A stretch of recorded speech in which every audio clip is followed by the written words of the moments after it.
O que esquecemos de Jesus? Goiás News. Notícias. Sem mais delongas, vamos lá. Jesus era um homem branco. Estamos republicando este artigo sobre algumas coisas que frequentemente esboçamos quando representamos Jesus de maneira incorreta. Sabemos muito sobre Jesus, mas tendemos a ignorar certas características, como o fato de ser um mendigo feudal que irrita muitos líderes políticos e religiosos com sua afirmação de ser Deus. Não podemos conhecer Jesus completamente a menos que percebamos alguns fatos comumente conhecidos, mas muitas vezes eles não são considerados. Sem eles, não podemos realmente conhecer Jesus. Quase não sabemos sobre isso. Tendemos a ignorar a história, a divindade, a humanidade que o define. Ele não era branco. Jesus era da linha de Davi. Ele era um israelense. Ele era judeu. Nossos livros da escola dominical, bíblias infantis e as fotos na parede da vovó Nadine pintaram para nós um lindo quadro de cabelos loiros da Europa Ocidental do Cáucaso. Mas, na realidade, ele não era europeu, era do Oriente Médio. E naquela época da história, os judeus eram algumas das pessoas mais odiadas do mundo. Ele estava sem casa depois de iniciar seu ministério público. Jesus era um Jaque Kerouac de vida limpa. Ele morava em quartos de hóspedes e quintais de quem quer que o hospedasse.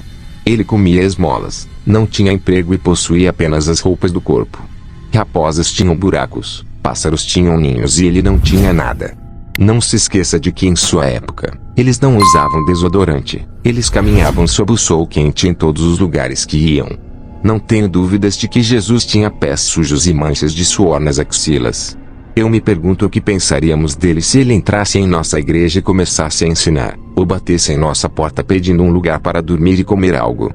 Ele era um caminhante controversico. Ele não apenas afirmava ser Deus, desafiava e questionava as autoridades ao seu redor, mas também virava a mesa no templo e dizia às pessoas que elas iriam para um lugar de choro e sofrimento. Seu povo esperava um Messias que lideraria uma revolução contra os romanos. Jesus foi submisso e até morreu voluntariamente nas mãos dos opressores. Ele era um cara muito impopular. Ele teve uma posse ruim. Ele não andava com o filho do rabino. Ele andava com os pescadores, aqueles que tinham boca de marinheiro, com os cobradores de impostos, ainda hoje não gostavam, e a turma da festa. Ele foi acusado de estar bêbado, embora eu pessoalmente acredite que ele aplicou moderação e foi considerado culpado por associação. Ele era totalmente Deus. Ele não poderia reivindicar ser igual ao Pai e ainda ser um bom rapaz ou um grande professor ou mesmo um profeta poderoso. Essa mesma afirmação é a razão pela qual ele foi condenado à morte. Apenas os malucos afirmam ser Deus. E, inevitavelmente, sua conduta prova que não. A própria história, extra-biblicamente, diz que Jesus foi um bom homem. Portanto, se ele era um homem bom, então por natureza ele era verdadeiro, e suas afirmações de ser Deus teriam que ser verdadeiras. A história também prova que ele ressuscitou dos mortos. Os milhares de pessoas que o seguiram até a morte nas décadas imediatamente após sua morte são prova suficiente de que os relatos de 500 testemunhas oculares eram confiáveis.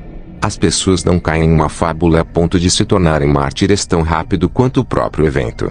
Somente Deus poderia afirmar ser Deus e viver de tal maneira que as pessoas acreditassem nisso com devoção. Ele era totalmente homem. Eu fiz cocô. Eu fiz xixi. Eu dormi. Eu tenho comido. Eu chorei. Eu fiquei com raiva. Suas ações apontaram para o fato de que ele tinha necessidades físicas, emocionais e espirituais. Ele precisava de amigos e ficou desapontado quando eles não estavam à altura, quando dormiram no Getsemane. Ele precisava de comida e descanso. Ele chorou quando Lázaro morreu. Eu até questionei Deus. Se há alguma maneira de este cálice se passar de mim. Ó Deus, por que me abandonaste? Incrivelmente, ele deixou a perfeição no céu para ser fedido e faminto e dolorido e solitário e até mesmo rejeitado, e talvez mesmo feio. Ele ainda está ressuscitado. Se ele ressuscitou dos mortos 2000 anos atrás, então ele ainda deve estar vivo e bem hoje. As perguntas óbvias fluem adiante. Como posso encontrá-lo? O que ele está fazendo hoje? O que ele quer que eu faça?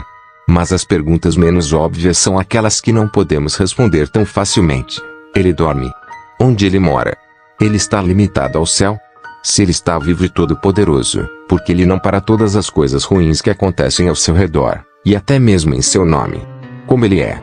As cicatrizes dele sararam. Ele realmente desceu ao inferno antes de ressuscitar dos mortos? Ele te ama. Podemos ter 1 milhão de perguntas para Jesus, e muitas delas talvez nunca sejam respondidas. Mas como ele ainda está vivo e dando pontapés, ele ainda está fazendo o que sempre fez de melhor: amar você. Não tenho pretensão de compreender totalmente como é surpreendente que, embora recebamos o veredicto, culpado da acusação, ele tenha cumprido a sentença de morte por nós. Ele o pegou antes mesmo que o sangue fosse lavado de nossas mãos pelo crime que cometemos. Não há ninguém nesta terra com quem eu faria tal comércio. Sou tão rápido em apontar quando experimento injustiça e quando tenho que sofrer pelo erro de outra pessoa, mas aceitei minhas consequências de bom grado. Uau! Inscreva-se no canal para receber nossos vídeos. Deixe seu like, compartilhe com amigos, ative as notificações. Até a próxima.